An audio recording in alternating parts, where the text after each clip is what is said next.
Hello పిల్లలు, మీరెప్పుడైనా మాయలు చేసే చెట్లను చూసారా? పండ్లు పూలు కాకుండా ఏకంగా బంగారు నాణేలు కాసే చెట్టు ఉంటే ఎంత బావుంటుందో కదా. ఈరోజు మనం అలాంటి ఒక అద్భుతమైన కథను విందాం రండి. అనగనగా ఒక అందమైన పల్లెటూరు.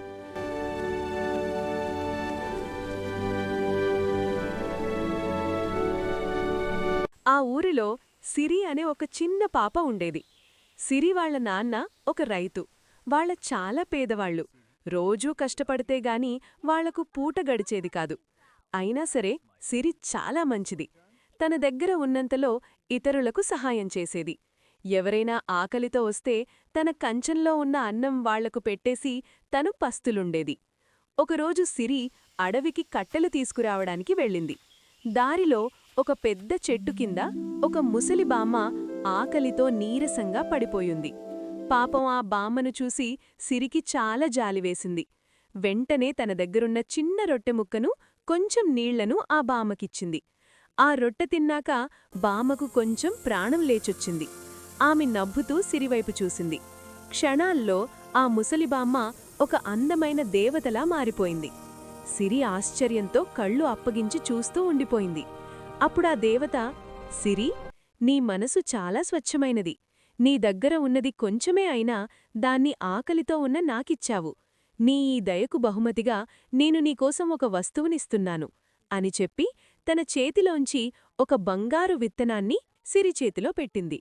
ఈ విత్తనాన్ని మీ పెరట్లో నాటి రోజూ నీరుపోయి. కాని గుర్తుపెట్టుకో, కేవలం నిజాయితీగా కష్టపడేవాళ్లు అడిగితేనే ఈ చెట్టు ఫలితాన్నిస్తుంది. అత్యాశపడేవాళ్లకు ఇది ఒక మామూలు చెట్టులాగే ఉంటుంది అని చెప్పి మాయమైపోయింది ఆ దేవత. సిరి ఆనందంగా ఆ బంగారు విత్తనాన్ని తీసుకుని ఇంటికి పరుగెత్తింది.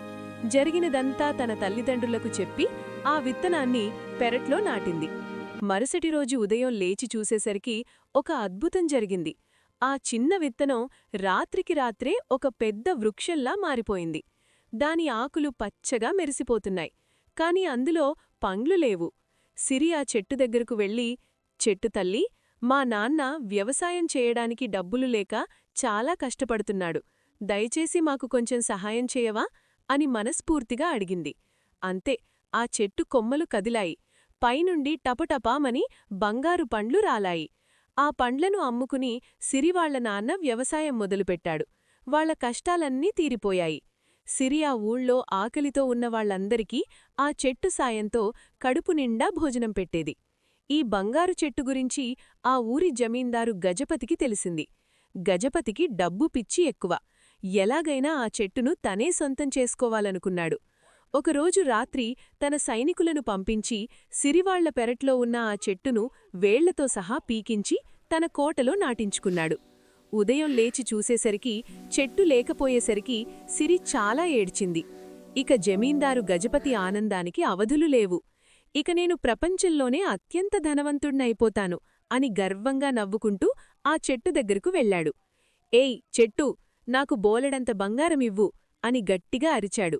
కాని ఆ చెట్టు నుండి ఒక్క బంగారు పండు కూడా రాలలేదు. జమీందారుకి కోపమొచ్చి తన సైనికులతో ఆ చెట్టును గట్టిగా ఊపించాడు. అప్పుడు చెట్టుపైనుండి పండ్లు రాలాయి. కాని అవి బంగారు పండ్లు కాదు, పెద్ద పెద్ద రాళ్లు. ఆ రాళ్లు జమీందారు నెత్తిమీద, సైనికులమీద దబ్బుదబ్బుమని పడ్డాయి. వాళ్లందరూ అమ్మో, నాయనో అని అరుచుకుంటూ పరుగులు తీశారు. అప్పుడు జమీందారుకి దేవత చెప్పిన మాటలు గుర్తొచ్చాయి. నిజాయితీగా కష్టపడేవాళ్లకే ఈ చెట్టు సహాయం చేస్తుంది, అత్యాశపరులకు శిక్ష పడుతుంది అని అర్థమైంది. తన తప్పు తెలుసుకున్న జమీందారు వెంటనే సిరి దగ్గరకు వెళ్లి క్షమాపణ అడిగాడు. ఆ చెట్టును తిరిగి సిరివాళ్ల ఇంట్లోనే నాటించాడు.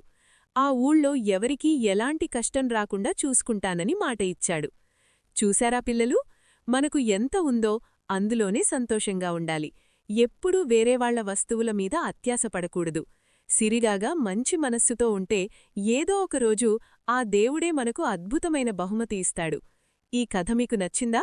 అయితే వెంటనే మన వీడియోకి లైక్ కొట్టి ఛానల్ని సబ్స్క్రైబ్ చేసుకోండి. మరో మంచి కథతో మళ్ళీ కలుద్దాం. Bye bye.